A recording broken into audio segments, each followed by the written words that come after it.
في ليلة المنافسة على الهبوط الزمالك والإسماعيلي، تخيل جه اليوم اللي تشوف الزمالك والإسماعيلي بيلعبوا بعض والاتنين عاوزين يهربوا من شبح الهبوط. تخيل انت، متخيل. طب هل ممكن انت تصدق حاجة زي كده في الوضع اللي احنا شايفينه؟ خلاص يا معلم، احنا مصدقينه على ارض الواقع. والزمالك اللي بيدخل في مباراة امام الاسماعيلي، الزمالك في المركز ال 12 والاسماعيلي في المركز ال 14، ولكن الاتنين بيقدموا مباراة نقدر نقول يعني من امتع واجمل المباريات التعبانة جدا. يعني شفت النقله من امتع واجمل المباريات التعبانه جدا. هات كده المباريات التعبانه كلها اللي ما فيهاش اصلا كوره، اللي ما فيهاش اي ريحه فنيه، وهات ممكن دي تكون دي افضل مباراه فيهم، الزمالك والاسماعيلي دي. ولكن مباراه ولاد العم بقى، وهل ولاد العم النهارده كانوا ولاد عم فعلا ولا ولاد عم كده لاي كلام؟ فهنسيب الكلام ده لاخر الفيديو، ولكن بنتكلم على مباراه النهارده. الزمالك والاسماعيلي 0-0، مركز 12 مركز 14، ولكن بعد التعادل النهارده الزمالك بياخد نقطه والاسماعيلي بياخد نقطه. علشان الزمالك بعد ما ياخد نقطه، المفروض الواحد بقى لما بيكسب نقط يعني ايه المركز بتاعه بيطلع فوق شويه، لا الزمالك بياخد نقطه وبينزل مركز كمان عشان ما يبقاش يبقى في المركز لا انا هبقى في المركز ال 13. فالزمالك بيبقى في المركز ال 13 والاسماعيلي خد نقطه وزي ما هو، يعني مش هيتحرك من مكانه زي ما هو في المركز ال 14. ففضيحه كرويه في حق الزمالك والاسماعيلي. ولكن مباراة النهارده تحت قيادة فنية برتغالية بالنسبة للزمالك. النهارده جوميز قال لك انا هبدا بمحمد صبحي. طب ليه يا معلم بتلعب بمحمد صبحي؟ مستواه زفت وخرا. بالنسبه لمحمد عواد الراجل كان متالق الفتره اللي فاتت، لا انا هلعب بمحمد صبحي. طب ليه؟ وجهه نظرك الفنيه ايه؟ قال لك عشان بيعرف يلعب برجله. اول 10 دقائق بيلعب ضربه مرمى، بيشوط الكوره بالارض تترد، كانت ممكن تيجي جون لولا المسلوسي انقذ الكوره. ده اللي بيعرف يلعب برجله، ده اقسم بالله الاسماعيلي لو كان مركز اكتر على المرمى كان كسبنا عادي. ولكن نشوف خط الدفاع، فتوح مش موجود وعبد الشافي صليبي ربنا يشفيه ويقومه بالسلامه وكل حاجه. ولكن بتشوف ابراهيم نضاي، 2 سردباكات ما بين المسلوسي وحسام عبد المجيد وعمر جابر، 4 في خط الدفاع.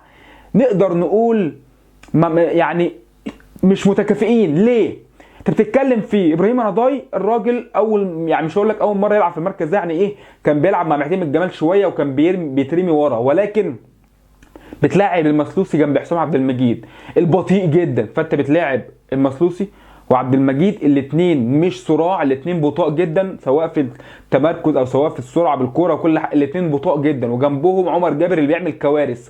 فخط الدفاع كده مبدئيا على الله ان شاء الله. نخش على نص الملعب، 3 في نص الملعب بقى، بنشوف دونجا، بنشوف عبد الله السعيد، وبنشوف كمان محمد شحاته في بدايه المباراه. لو هتيجي كمان تبص على مين اللي موجودين، هتلاقي شيكا وهتلاقي زيزو وهتلاقي اوباما. هتلاقي شيكا وهتلاقي اوباما وهتلاقي عبد الله السعيد، الثلاثه دول نفس الريتم ونفس كل حاجه، الثلاثه بيعملوا نفس الوجبات. فانت بتلعب ب3 لعيبه بيعملوا واجب واحد بس. بعيد ان عبد الله السعيد النهارده انا ما شفتوش، يعني انا اصلا ما اعرفش ان عبد الله السعيد بيلعب غير في اخر كام دقيقه، ولقيت لقيت المعلق بيقول عبد الله السعيد مش عارف ايه. يعني عبد الله السعيد كان بيلعب النهارده بس ما كانش بيلعب، بيدور لسه على الطموح مع بيراميدز. يعني هو كان بيدور على الطموح مع بيراميدز، فبدا يجي عندنا احنا يدور على الطموح. بس عبد الله السعيد ما بقاش سعيد، عبد الله السعيد بقى تعيس. فهو مش هو عبد الله السعيد، مش النهارده ما فيش لمسه، ما فيش اللمسه بتاعته كده ويودي، ما فيش شوطه على المرمى. حتى الفاولات النهارده تحس ان عبد الله السعيد بيخاف ويجري، مش عاوز يلعب فاولات، مش عاوز يلعب ركنيات. ولكن مش عاوز اظلمه برده في الحته دي. ليه؟ لان زيزو فاكر نفسه هو صاحب الكوره وصاحب كل حاجه. زيزو انا هشوط فاولات، انا هلعب ركنيات، انا هلعب ضربات جزاء، انا هقف فوق العارضه، انا اللي هقف جون، انا اللي هشرب الميه، وانا صاحب الكوره يا جماعه، ولو مش هتلعبوني معاكم انا هاخد الكوره واروح لابويا. يعني زيزو بيعمل كل حاجه في الملعب ومحدش غيره، هو النجم.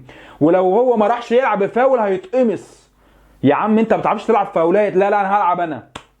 يعني زيزو انا مش فاهم النهارده كان بيعمل ايه غير ان هو بياخد الكوره يحط وشه في الارض ويرزع الكوره قدامه ويجري وراها زي الحصان. ما بيعملش اي حاجه غير ان هو بيعمل كده، يجري وراها بس، يجري وراها يلحقها يلعب اوفر خلصت. لكن فين يا معلم الباص والتحرك؟ فين واحد ضد واحد ويعدي؟ فين الحلول الهجوميه؟ زيزو ما فيش. بس هو زيزو هو افضل لاعب في مصر، ما هو كده، هي احنا كزملكاويه هو كده، احنا بنحب ننفخ في اللعيبه اللي عندنا، نحب ننفخ جامد لحد ما يفرقعوا في وشنا ويفتكروا نفسهم ان هم الجامدين. ولكن وجود عبد الله في الملعب مع زيزو مع شيكابالا، وتلاقي زيزو هو اللي بيلعب الفاولات، في فاول واحد كان على المرمى لا مفيش. طب خلاص انت النهارده مش موفق في الحته دي، سيبها بقى لغيرك، سيبها لعبد الله المتميز في الحته دي يا عم، يمكن نشوفه النهارده بدل ما احنا ما شفناهوش خالص. لا برضو انا اللي هلعب. ولكن النهارده بنشوف محمد شحاته بيطلع قال لك خد انذار واصل الجمهور والضغط ولعب، يا عم مفيش مشكله لعيب كويس. بينزل سيف الدين الجزيري، فبيرجع اوباما نص الملعب، فبقى عندك شيكا، بقى عندك عبد الله، بقى عندك اوباما، ثلاثه في نص الملعب بيعملوا واجبات لاعب واحد بس زي ما قلت لك. والجزيري النهارده اللي هو ما بيعملش اي حاجه غير ان هو ياخد الكوره وعاوز يترمي، بس انا عاوز اترمي اخد ضربات جزاء. يا معلم يا معلم مش للدرجه دي. يعني محمد عادل مسمينه الاحتواء من ساعه مباراه 5-3، ولكن هو لا مش في فار برضه، في ناس شايفين برضه مش كده.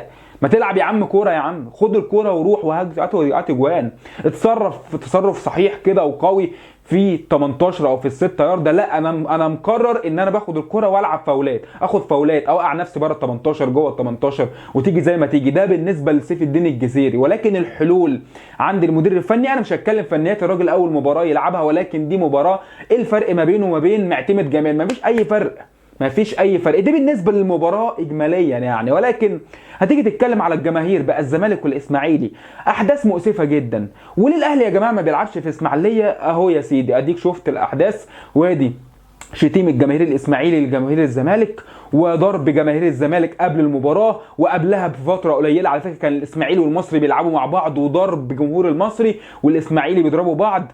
وفي الاخر يجي واحد مستفز كده يقول لك ايه، هو ليه جمهور الاهلي او الاهلي ما بيلعبش في اسماعيليه؟ هو ليه الاهلي ما بيروحش يلعب في اسماعيليه وايه، واحنا عاوزين الرجاله واسماعيليه بس اللي بيخشوها رجاله؟ طب ما اديك اهو يا رجاله رحتوا، انتوا رجاله ورحتوا صح، جمهور الزمالك راح وجمهور المصري راح صح، او بيلعبوا يا عم في برج العرب. ولكن كجمهور الزمالك رحتوا النهارده يا رجاله، اتعمل فيكم ايه؟ اتهنتوا، ضرب وشتيمه واتهنتوا حرفيا. ايه رايكم بقى من جمهور الاسماعيلي اللي بتدافعوا عنه اهو؟ ولكن الواحد لما يجي يتكلم في حاجه زي كده من فتره قليله، عملت فيديو ليه الاهلي ما بيلعبش في اسماعيليه، ادي يا سيدي اهو الاهلي ليه ما بيلعبش في اسماعيليه. طبيعي جدا ما يروحش، لان الاهلي لو راح هيحصل كوارث، وممكن نشوف مجزره جديده لا قدر الله زي مجزره بورسعيد 2012 رحمه الله على طبعا كل الشهداء اللي فقدناهم. ولكن الموضوع مش كوره يا عم بنتفرج عليها. ولكن ليه الاستفزاز بقى؟ ليه الاهلي ما بيروحش يلعب في اسماعيليه اهو؟ يعني تخيل الاهلي ملوش اي علاقه بمباراه الزمالك والاسماعيلي والجماهير بتضرب في بعض ويشتموا في بعض، تخيل انت بقى جمهور الاهلي راح يحصل ايه؟ مجزره ثانيه يا معلم. بس والناس تروح، وفي الاخر يطلع شويه ناس مستفزين يعيطوا والله زعلانين على اللي ماتوا. يا ابني ما انت السبب، ما انت اللي على صفحاتك عمال تقول لي الاهلي ما بيروحش اسماعيليه، انت اللي مخلي اعلامك عمال يقول فين تكافؤ الفرص. ها يا خالد يا غندوري وغندوريات، فين تكافؤ الفرص؟ وعاوزين الاهلي يلعب في اسماعيليه زي ما احنا بنروح. هو الكلام ببلاش؟ الكلام ببلاش، بس الكلام ببلاش يبقى بالعقل بقى، مش اي كلام يتقال وخلاص. ولكن في النهايه تعادل الزمالك والاسماعيلي بين الفرق اللي هي بتنافس على الهبوط، ولكن مش عارف امتى حالنا هيتعدل. ربنا يستر الفتره اللي جايه وما نشوفش نفسنا بنلعب في مجموعه بحري، الزمالك والاسماعيلي ياخدوا بعضهم كده ايد في بعض ويلا بينا نروح نلعب في مجموعه بحري مع بعضينا. ولكن كفايه عظمه لحد كده، استنوا حلقات جايه كتير، والفتره اللي جايه الكونفدراليه ودوري ابطال افريقيا. سلام.